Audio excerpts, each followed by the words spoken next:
The integrated themes for Chapter 5 are that the world we construct in our brains is sociocultural and historical, and that cross-cultural psychology can be used to understand how people learn to think differently in different cultures. The chapter begins with a description of perception and sensation.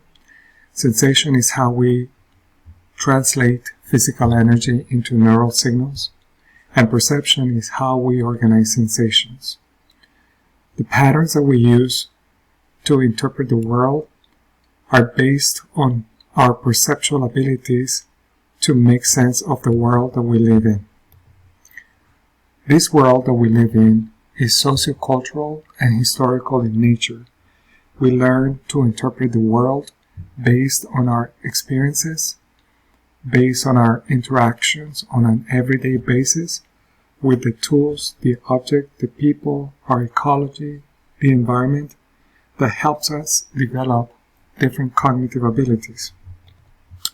An example of this is learning how to ride a bicycle by interacting with other people, by observing, by traveling from point A to point B, by being exposed to bicycles, by being exposed to balance, by being motivated to accomplish goals that people prior to us have accomplished. So we learn in many different ways by imitating models, by getting assistance from experts, and by taking multiple steps towards achieving goals. And in this way, we learn to process the world in specific ways, perhaps learning to analyze circumstances or paying attention to differences in stimuli. So for example, when we show a picture like this, if you have been influenced by a more analytical perspective, you're more likely to pay attention to the elements in the center and the items that stand out as individually. But if you have been enculturated to think more from a holistic perspective, you're more likely to see the whole picture as a whole and to see multiple elements that are not necessarily standing out in the center. And you're more likely to see how all of the elements of the picture come together. And this is actually representative of two styles of perceiving the world. One that tends to be more analytically or left hemispheric oriented, and one that is more creative or right hemispheric oriented. All human beings use both hemispheres to analyze and to be creative. However, different cultures may emphasize certain brain activity differentially.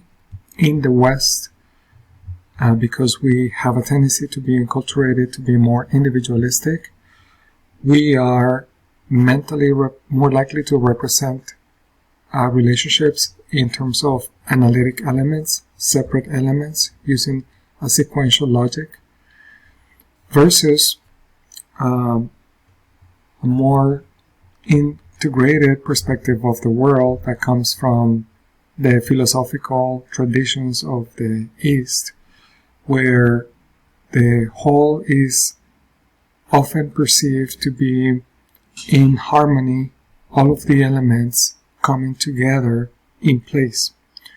So the idea here is that differences in terms of individualism versus collectivism, or different philosophical traditions through decades, centuries, and millennia, may actually influence the way we think and we perceive the world in terms of analytic versus more holistic pattern about how we learn to represent reality in our brain based on mental representations that we have acquired as we share with members of our groups and across generations.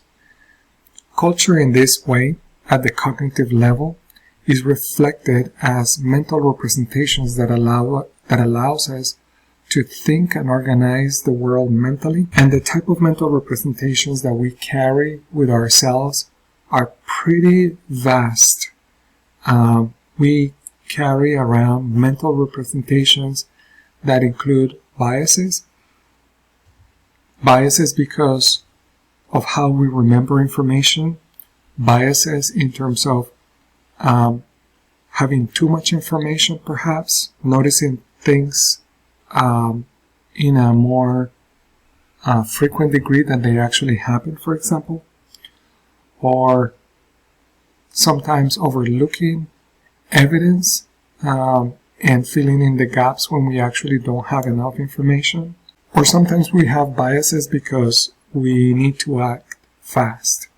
So 3 examples of cognitive biases that result out of enculturation process, out of learning, include the availability heuristic, which is a mental shortcut that makes us believe that if something comes easily to memory, then it's more important. The confirmation bias, which is the tendency to interpret new evidence as confirmation of one's existing beliefs or theories. And the bandwagon effect, our tendency to do what other people do because they are already doing it or because they have been successful. Understanding memory is another way to understand how our cultural brain develops mental representations of the world and how we carry with ourselves memories, language, simulations, perceptions, biases about how our world works. So in chapter 5, we have been learning about how we learn to think about the world through mental representations in cultural ways that are socio-cultural in nature.